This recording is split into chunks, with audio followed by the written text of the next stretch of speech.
Como criar uma aventura de RPG? No vídeo de hoje iremos apresentar 5 passos para você começar a criar sua própria aventura.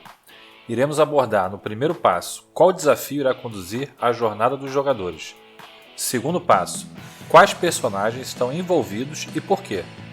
Terceiro passo, onde a aventura se passa. Quarto passo, planeje o inesperado. E quinto passo, organize as informações. Bem-vindos aventureiros e aventureiras ao canal Iniciativa RPG. Se ainda não se inscreveu no canal, se inscreva. Na descrição do vídeo, nosso link para o Telegram e o Instagram. Bora lá para as dicas. Primeiro passo. Qual desafio irá conduzir a jornada dos jogadores? Qualquer jogo de RPG é pautado em desafios ou missões, ou seja, problemas que esperamos que os jogadores possam entender e desvendar uma solução. Exemplo: um antigo culto de um deus esquecido está ressurgindo. Eles procuram um artefato que abrirá os portais dos 9 infernos que leva para uma prisão planar desta entidade. Ou algo mais simples, uma nova gangue de ladrões chegou à cidade de Baldur's Gate e tem ocorrido assassinatos de sacerdotes de Peila. Pronto, a primeira parte para começar uma aventura está pronta, o seu plot. Vamos ao segundo passo. Quais personagens estão envolvidos e por quê? Você deve criar NPCs que saibam parte da motivação para o problema e o grande responsável pelo plot. Então, no exemplo que demos acima da gangue de ladrões, teríamos um nobre local, que na verdade é um sacerdote de bem. Ele tem feito cultos no subsolo da cidade, mas foi interceptado e caçado por sacerdotes de Peila. Então, ele contratou uma gangue de assassinos para acabar com esta ameaça. Você deverá ter alguns NPCs que liguem estes pontos, como o antigo joalheiro, que veio de outra cidade e reconhece o símbolo dos assassinos como mercenários de aluguel que sempre trabalham por contrato.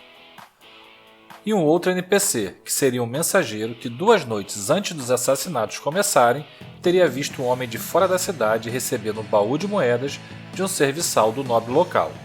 Nunca revelem todas as dicas por um único NPC. Os jogadores devem buscar diversas fontes de forma a interligá-las. Terceiro passo, onde a aventura se passa.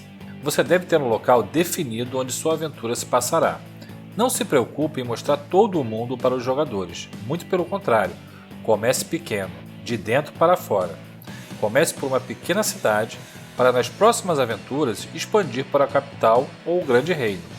E talvez em aventuras com os personagens já evoluídos, você possa enfim apresentar o mundo. Isso lhe dará tempo para planejar acontecimentos maiores sem perder o foco na aventura, ou ter que explicar por que Elmister não ajudou os jogadores contra este nobre maligno que usamos como exemplo no segundo passo. Quarto passo, planeje o inesperado. O RPG não é um jogo de videogame que os personagens apenas andam para frente passando de fase. Ele é o mundo livre. Por conta disso, você deve criar outros NPCs ou subtramas que, caso os jogadores não tomem a direção desejada, você não fique perdido. Imagine que no exemplo da gangue de assassinos, os jogadores não se preocupem em salvar os sacerdotes de Peila. Neste caso, você deveria ter um NPC que contrataria os jogadores para um serviço de escolta de um carregamento para a vila vizinha. Quando os jogadores retornassem da missão para receber o pagamento, descobririam que seu contratante está desaparecido. Ao investigarem, descobrirão que ele foi visto sendo sequestrado por 2 estranhos que carregavam uma marca no braço para os esgotos. Quando fossem investigar o símbolo, eles encontrariam o mensageiro do segundo passo do vídeo, que teria visto homens com esta mesma marca recebendo um baú de ouro de um serviçal do nobre local, e sem conduzir diretamente a ação dos jogadores, você os traria de volta para a sua aventura central.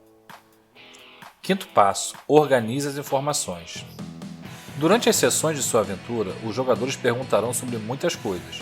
Por isso, é importante você manter anotado em local de fácil acesso as informações relevantes da aventura, como nomes de NPCs principais, suas fichas, locais relevantes da cidade, como tavernas, joalheria e os templos religiosos, e uma dica extra: tenha uma lista de nomes genéricos prontos para o caso de um dos jogadores perguntar mais informações sobre aquele transeunte que estava na taverna simplesmente para criar um ambiente.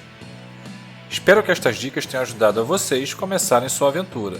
Se tem mais alguma dica que ficou faltando, deixem aqui nos comentários. E não se esqueçam de se inscrever no canal, deixar o seu like e ativar o sininho. Um grande abraço e muito obrigado a todos!